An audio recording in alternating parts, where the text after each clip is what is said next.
నమస్తే. Welcome to CVR news. నేను సుధా. ఆషాఢం ముగిసి శ్రావణ మాసం రాగానే ప్రతి ఏటా కూడా పండుగ సందడి మొదలవుతుంది.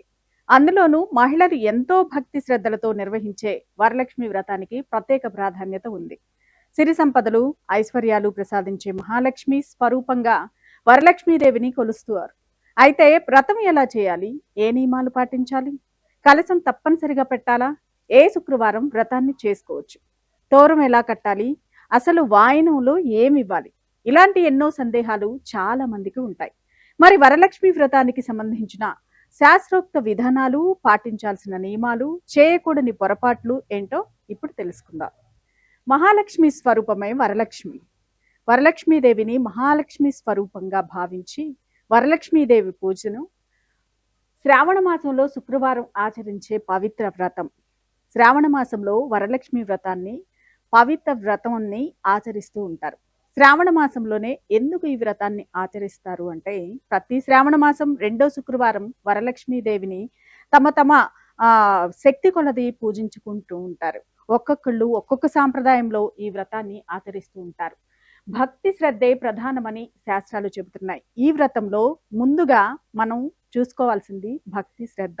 భక్తి శ్రద్ధలతో అమ్మకి కాయ, పండు, చీర సమర్పించుకొని, గాజులు, పసుపు, కుంకుమ సమర్పించుకున్న చాలంటున్నాయి శాస్త్రాలు. ఆర్భాటాలు, భారీ అలంకరణలు తప్పనిసరి కాదు. ఇప్పుడు నేను చెప్పినట్లుగా అమ్మవారు కలశం పెట్టుకొని, భారీ భారీ నగలు పెట్టుకొని, పెద్ద పెద్ద చీరలు పెట్టుకుంటేనే ఆ వ్రతాన్ని ఆచరించినట్లు కాదు. పసుపు, నిండు మనసుతో భక్తి శ్రద్ధలతో పసుపు, కుంకుము మన ఓపిక కొద్దీ ఎవరి వారి శక్తి కొలది చిన్న చీర పెట్టుకొని, గాజులు పెట్టుకొని అమ్మవారిని తమ తమ విధానంలో కొలుచుకుంటూ భక్తి శ్రద్ధలతో ఈ వరలక్ష్మి వ్రతాన్ని ఆచరిస్తూ ఉంటారు. కుటుంబంలో సంప్రదాయం లేకపోయినా వ్రతం చేసుకోవచ్చా? తప్పనిసరిగా కుటుంబంలో సంప్రదాయం లేకపోయినా ఈ వ్రతం చేసుకోవచ్చు. కాకపోతే కొన్ని పెద్దలు కొంతమంది చెప్పిన విధానం ప్రకారం అమ్మవారి కలశం అత్తగారికి ఉంటేనే పెట్టుకోవాలి అని కొంతమంది పెద్దలు చెబుతూ ఉన్నప్పటికీ, మరికొంతమంది ఫోటోను పెట్టుకొని, గాజులు, పూలు, బొట్టు పెట్టుకొని, చీర పెట్టుకొని కూడా ఎవరి వారి సంప్రదాయం ప్రకారం వాళ్ళు కొలుస్తుంటారు. మొత్తానికి ఏంటంటే, కుటుంబంలో సాంప్రదాయం లేకపోయినా భక్తి ఉంటే మాత్రం ఈ వ్రతాన్ని ఆచరించవచ్చని మరోవైపు శాస్త్రాలు చెబుతూ ఉన్నాయి. ఇక ముందుగా తెలిసిన వారింట్లో వ్రత విధానం తెలుసుకోవాలి. ఇప్పుడు మీరు ఈ వ్రతం చేసుకోవాలి అంటే ముందుగా ఎవరైతే వ్రతం చేసుకుంటున్నారో వారింటికి వెళ్ళి వ్రత నియమాలేంటి, వ్రతాన్ని ఎలా చేసుకోవాలి, వాటికి సంబంధించిన నియమాలేంటి అని తెలుసుకొని వ్రతం చేయడంలో ఎలాంటి తప్పు లేదు. భక్తితో అమ్మవారిని పూజించాలి. ఎవరు ఎటువంటి నైవేద్యాలు సమర్పించినా 9 నైవేద్యాలు, 5 నైవేద్యాలు, ఇలా ఎన్ని నైవేద్యాలు సమర్పించినా మొదటగా భక్తి. 108 సహస్రనామములతో అమ్మవారిని అష్టోత్తరంతో పూజించినా సరే ముందు భక్తి ప్రధానం. పసుపు కుంకుమతో 101 పువ్వులతో అమ్మవారిని భక్తి శ్రద్ధలతో అష్టోత్తరాన్ని చదివి భక్తి శ్రద్ధలతో ఈ వ్రతాన్ని స్టార్ట్ చేయొచ్చు. మొదలుపెట్టిన తర్వాత కొనసాగించేలా కుటుంబ పరిస్థితులను చూసుకోవాలి. ఈ వ్రతాన్ని మొదలుపెట్టాక మధ్యలోనే ఆపొద్దు అని శాస్త్రాలు చెబుతూ ఉన్నాయి. ఇప్పుడు నేను ఇంతకు ముందు చెప్పినట్టు కలశ పూజ ప్రధానమైనది కాదు. కలశ పూజ కావాలి అనుకుంటే ముందు వ్రతమైతే ఎవరో ఆచరించారో వాళ్ళ దగ్గరికి వెళ్ళి కలశ విధానం ఏంటి, వ్రత విధానం ఏంటి అని తెలుసుకోవచ్చు. లేదు అలా కాదు, హంగు ఆర్భాటాలు అవసరం లేదు అనుకుంటే అమ్మవారి అష్టోత్తరం చదువుకొని పసుపు కుంకుమతో అమ్మవారిని భక్తి శ్రద్ధలతో కొలిచినా సరిపోతుంది అని మరోవైపు కొంతమంది పెద్దలు చెబుతూ ఉన్నారు. వరలక్ష్మి వ్రతంలో కలశానికి ప్రత్యేక ప్రాధాన్యం. వరలక్ష్మి వ్రతంలో కలశానికి ప్రత్యేక ప్రాధాన్యం అవసరమే. కానీ కొంతమంది కొన్ని సెంటిమెంట్లు తమ అత్తగారికి కలశం చేసే అలవాటు ఉంటే మాత్రమే కోడలు కూడా పెట్టుకోవాలి అనే నియమం కొన్ని చోట్ల కనిపిస్తూ ఉంటుంది. మన భారతదేశంలో ఒక్కొక్క చోట ఒక్కొక్కళ్ళు ఒక్కో నియమాన్ని పాటిస్తూ ఉంటారు.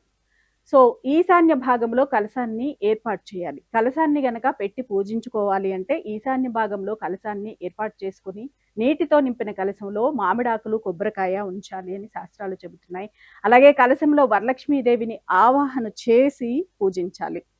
శ్రావణ శుక్లపక్షంలో వచ్చే శుక్రవారాల్లో ఈ వ్రతం చేసుకోవచ్చు. శ్రావణ శుక్ల పక్షంలో వచ్చే శుక్రవారాల్లో ఏ శుక్రవారమైనా సరే మొదటగా రెండో శుక్రవారాన్ని మాత్రమే వరలక్ష్మి వ్రతంగా పేర్కొంటారు. కానీ మనకి వరలక్ష్మి వ్రతం రోజు వీలు కానప్పుడు మొదటి శుక్రవారం ఆచరించవచ్చు, మూడవ శుక్రవారం ఆచరించవచ్చు, నాలుగో శుక్రవారం ఆచరించవచ్చు. ముఖ్యంగా ఈ శ్రావణ శుక్ల పక్షంలో ఒక్కొక్కసారి 5 శుక్రవారాలు వస్తూ ఉంటాయి, ఒక్కొక్కసారి 4 శుక్రవారాలు వస్తూ ఉంటాయి. సో కంపల్సరిగా వరలక్ష్మి వ్రతం రోజే ఈ వ్రతాన్ని పాటించాలి అనే నియమం అయితే లేదు. ఎవరి అనుకూలతను బట్టి వాళ్ళు చేసుకోవచ్చు. ముఖ్యంగా వరలక్ష్మి అంటే రెండో శుక్రవారం వచ్చే వరలక్ష్మి వ్రతం రోజు చేసుకుంటే మంచిదని శాస్త్రాలు చెబుతున్నాయి. ఆ రోజు వీలు కాని పక్షంలో ఆ నెలలో వచ్చే ఏ శుక్రవారంలో అయినా పూజని ఆచరించవచ్చు. 4 శుక్రవారాలు కూడా అమ్మవారిని భక్తి శ్రద్ధలతో పూజిస్తూ ఉంటారు మహిళలు. ఇక రెండో వారం కుదరకపోతే 3 లేదా 4గో వారం చేసుకోవచ్చు. అదేవిధంగా శ్రావణంలో ఏ శుక్రవారము వీలు కాకపోతే ప్రత్యామ్నాయ మార్గాలు ఉన్నాయి అంటే, శ్రావణంలో ఏ శుక్రవారము వీలు కాకపోతే ప్రత్యామ్నాయ మార్గాలు కూడా ఉన్నాయి. అంటే ఏదో ఒక రోజు అమ్మవారిని మంగళవారం రోజు కొలుచుకోవచ్చు. అలాగే గురు, శుక్ర, శని వారాల రోజు కొలుసుకోవచ్చు. శ్రావణ మాసము అంటే శుక్లపక్షంలో వచ్చే శ్రావణ మాసం నెలంతా కూడాను శుభాన్ని సూచిస్తూ ఉంటుంది. అమ్మవారిని ఏ రోజైనా కొలుసుకోవచ్చు. శుక్రవారం వీలు కాని పక్షంలో మంగళవారం వ్రతం ఆచరించవచ్చని కొంతమంది పెద్దలు చెబుతూ ఉన్నారు. అలాగే వ్రతాన్ని ఆపకుండా కొనసాగించడమే ప్రధాన ఉద్దేశమని కూడా చెబుతున్నాయి. సంప్రదాయం ప్రకారం సాయంత్రం వ్రతం చేయడం ఆనవాయితీ. కొంతమంది పొద్దున పూట ఉపవాసం ఉండి ఆ వ్రతాన్ని ఆచరించి సాయంత్రం పూట ముత్తైదువులకి లలితా సహస్రనామం అమ్మవారి సమక్షంలో చదివించుకొని ముత్తైదువులకి వాయినాలు ఇచ్చుకుంటారు. మరికొంతమంది పొద్దునంతా కూడా ఉపవాసం ఉండి సాయంత్రం అమ్మవారిని కొలుచుకొని ఈ వ్రతాన్ని ఆచరించి ముత్తైదువులకు పండు తాంబూలు సమర్పించుకుంటారు. సో ఎవరెవరి వీలును బట్టి ఆ రోజు పొద్దున సాయంత్రం ఎప్పుడైనా కూడాను ఉపవాసం ఉండి అమ్మవారిని పూజించాలని కొన్ని సాంప్రదాయాలు చెబుతున్నాయి. ఇక ఉదయం నుంచి ఉపవాసంతో ఏర్పాట్లన్నీ కూడా చేసుకోవచ్చు. సూర్యాస్తమయం సమయంలో స్నానం చేసి పూజ చేయడం సంప్రదాయం ఇక్కడ. అదే ఉత్తమం అని కూడా కొన్ని శాస్త్రాలు చెబుతున్నాయి. వృద్ధులు, పిల్లలు అనారోగ్యంతో ఉన్నవారు ఉంటే ఉదయమే పూజ చేసుకోవచ్చు. తెలిపాను కదా, ఇంతకు ముందు చెప్పినట్టుగా ఎవరెవరి వీలును బట్టి పొద్దున కొంతమంది, సాయంత్రం కొంతమంది చేసుకోవచ్చు. సో మొత్తానికైతే ఇక్కడ భక్తి ప్రధానం అన్నమాట. ఇక శనగపప్పుతో బెల్లంతో చేసే పూర్ణం బూరలు ప్రధాన నైవేద్యంగా అమ్మవారి వ్రతంలో భావిస్తూ ఉంటారు. మొదటగా అమ్మవారికి పూర్ణం బూరలు ఎంతో ఇష్టమని, అలాగే నేతి దీపంతో అమ్మవారికి దీపం పెట్టడం మంచిదని, శ్రీ మహాలక్ష్మీదేవికి నూనె వాసనలు తలనొప్పని కొన్ని పురాణాలు చెబుతూ ఉన్నాయి. అందుకే ఆవు నెయ్యితో మాత్రమే అమ్మవారికి దీపాన్ని వెలిగించాలని, అలాగే అమ్మవారికి బెల్లంతో చేసే పూర్ణం బూరెలంటే చాలా ఇష్టమని, అదే ప్రధాన నైవేద్యంగా పెట్టాలని చెబుతున్నారు. కనీసం 9 పూర్ణం బూరెలు సమర్పించే ఆచారం ఉంటుంది. కొంతమంది 9 రకాల నైవేద్యాలు పెడతారు, మరి కొంతమంది 5 రకాల నైవేద్యాలు పెడతారు, కొంతమంది 3 రకాల నైవేద్యాలు పెడతారు. ఎవరి ఓపిక కొద్దీ వారు ముఖ్యంగా భక్తి ఇంపార్టెంట్ ఇక్కడ. భక్తి శ్రద్ధలతో అమ్మవారిని ఆచరించవచ్చు. వాటిలో మొదటగా పూర్ణం బూరెలు ఉంటే అమ్మవారికి ఇష్టం కాబట్టి మంచిదని శాస్త్రాలు చెబుతున్నాయి. ఇక పంచభక్ష పరిమాణాలతో నైవేద్యం చేయొచ్చు. నేను మొదటగా చెప్పినట్టుగా తమ ఓపిక కొద్దీ 9, 4, 5, 3 పంచభక్ష పరిమాణాలు ఎలా అయినా కూడా భక్తి శ్రద్ధలతో అమ్మవారిని ఆచరించవచ్చు, అమ్మవారిని కొలవచ్చు. అమ్మవారిని మొగల రేకులు ప్రీతికరమని చెబుతుంటారు. అలాగే కమల పువ్వులు అమ్మవారికి ఈ పూజలో ఎంతో ఇష్టం. లక్ష్మీదేవిని కమలంలో ఆమె వికసించింది కాబట్టి, కమలం నుంచి వచ్చిన అమ్మవారు కాబట్టి కమలాలంటే లక్ష్మీదేవికి ఎంతో ప్రీతిదాయకం అయిన కమలం పూలతో అమ్మవారిని 101 కమలం పూలతో అష్టోత్తరం చదివి అమ్మవారిని ఆ రోజు పూజిస్తే అమ్మవారి కృపకు అందరం కూడా పాత్రలమవుతామని కూడా కొన్ని శాస్త్రాలు చెబుతున్నాయి. ఇక 9 వరుసల దారంతో తోరం తయారు చేయాలి. అంటే 9 వరుసల దారంతో అమ్మవారి వ్రతంలో తోరం తయారు చేసుకోవాలి. 9 ముళ్ళు వేసి లక్ష్మీదేవి నామాలను స్మరించాలి. అలాగే భర్త, భార్య కుడి చేతికి తోరం కట్టడం ఇక్కడ సాంప్రదాయంగా చెబుతున్నాయి శాస్త్రాలు. 9 విధానాలు సంపదలు, వైభవాలు కలుగుతాయని విశ్వాసం. ఇక్కడ ఈ 9 ఏదైతే 9 ముళ్ళు వేసి లక్ష్మీదేవి నామాలను స్మరిస్తే 9 విధానాల 9 విధాలు కూడా సంపదలు, వైభవాలు కలుగుతాయని విశ్వాసం. సో ఎవరైతే ఈ వ్రతాన్ని ఆచరిస్తారో, అంటే ఫుల్ ఫ్లెడ్జ్డ్గా ఎవరైతే కలశం పెట్టుకొని వ్రతాన్ని బ్రాహ్మణుడి అంటే పురోహితుడి సమక్షంలో ఎవరైతే పూజ చేస్తారో అటువంటి వారు 9 వలసల దారంతో తోరణం తయారు చేసుకోవాలి. 9 ముళ్ళు వేసి లక్ష్మీదేవి నామాన్ని స్మరించాలి. భర్త, భార్య కుడి చేతికి తోరం కట్టడం సంప్రదాయం. ఈ 9 విధాల మనం చేసుకుంటే కూడా 9 విధాల సంపదలు, వైభవాలు కలుగుతాయని విశ్వాసం.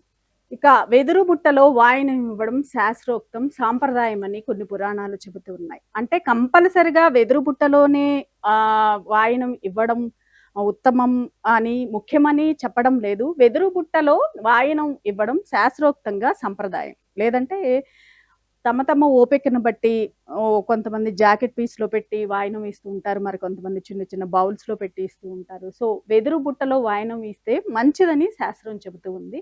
ఇక దక్షిణతో పాటు 5 రకాల పళ్ళు కూడా ఉంచాలని శాస్త్రాలు చెబుతూ ఉన్నాయి. కొంతమంది శనగలు, జాకెట్ పీసు, పసుపు, కుంకుమ, గాజులను తాంబూలంలో సమర్పిస్తారు. పూలని తాంబూలంలో సమర్పిస్తారు.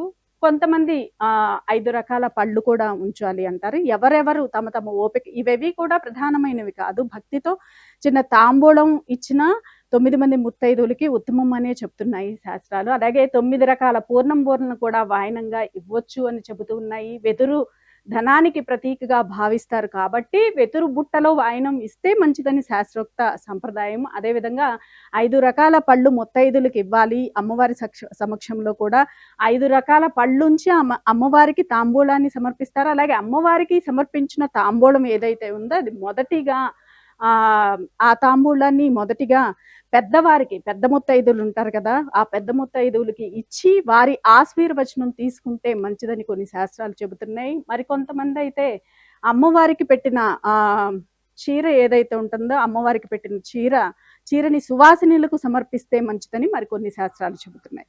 ఎవరికి అనుకూలమైన విధానాన్ని వారు పాటించవచ్చు. అదేవిధంగా అమ్మవారికి సమర్పించిన వస్త్రం ఏదైతే ఉందో వ్రతాన్ని ఆచరించిన ఇంటి ఇల్లాలు తీసుకున్నా ఉత్తమమే, లేదంటే సువాసినికి సమర్పించిన ఉత్తమమే, లేదంటే ఒక పండు ముత్తైదుకు సమర్పించిన ఉత్తమమే. ఎవరి విధానాన్ని బట్టి వాళ్ళు సమర్పించుకోవచ్చని కూడా శాస్త్రాలు చెబుతూ ఉన్నాయి. ఇక పెళ్ళైన మహిళలే వ్రతాన్ని చేయాలా అంటే పెళ్ళైన మహిళలే ఈ వ్రతాన్ని చేయాలి అనే నియమం ఎక్కడా లేదు. ఆసక్తి ఉన్నవారు ఎవరైనా వ్రతాన్ని ఆచరించవచ్చు. కాకపోతే వ్రత విధానాన్ని మొదటగా తెలుసుకొని పురోహితుడి సమక్షంలో చేస్తే మంచిది అని కొంతమంది పెద్దలు భావిస్తున్నారు. పెళ్లి కాని మహిళలు కూడా ఈ వ్రతాన్ని చేసుకోవచ్చు. అదేవిధంగా పురోహితుడి సమక్షంలో వ్రతం చేయడం శ్రేయస్కరమని కొన్ని శాస్త్రాలు చెబుతూ ఉన్నాయి. అమ్మవారికి అలంకరించిన చీర ఇందాక నేను చెప్పినట్టుగా బ్లౌజ్ పీస్‌ని తామే ఉపయోగించుకోవచ్చు. లేదంటే మరుసటి రోజు పూజ అనంతరం సువాసినికి ఇవ్వడం మంచిది. అదేవిధంగా తోరాన్ని కత్తిరించకుండా ముడులు విప్పి పవిత్ర ప్రదేశంలో విడిచిపెట్టాలని చెబుతూ ఉన్నారు. అలాగే వరలక్ష్మి వ్రతానికి సాధారణంగా ఉద్యాపన ఉండదని ఈ సాంప్రదాయం చెబుతుంది. సో చూసారుగా ఎవరెవరు వాళ్ళ జీవన విధానాన్ని బట్టి అంటే వాళ్ళు ఉండే ప్రదేశాన్ని బట్టి వాళ్ళ నియమాలను బట్టి వ్రతాన్ని ఆచరించుకోవచ్చు. వ్రతం ఆచరించాలి అంటే మొదటగా భక్తి శ్రద్ధలు అవసరం. శ్రావణ పక్ష శుక్రవారం పక్షంలో వచ్చే శ్రావణ మాసంలో మొదటగా 4 శుక్రవారాలు వచ్చినా 5 శుక్రవారాలు వచ్చినా ఎవరికి వీలున్న శుక్రవారం వారు చేసుకోవచ్చు. రెండవ శుక్రవారాన్ని వరలక్ష్మి వ్రతంగా భావిస్తారు. సో వరలక్ష్మి వ్రతం రోజు అమ్మవారిని కొలిచి భక్తి శ్రద్ధలతో అమ్మవారి వ్రతాన్ని ఆచరిస్తే అన్ని విధాల శ్రేయస్కరమని కొన్ని శాస్త్రాలు చెబుతున్నాయి. లేదంటే 4 శుక్రవారాలు కూడా వీలు కాని పక్షంలో మంగళవారం చేసుకోవచ్చు. ఆ శ్రావణ మాసం అంతా కూడా శుభంగానే భావిస్తూ ఉంటారు.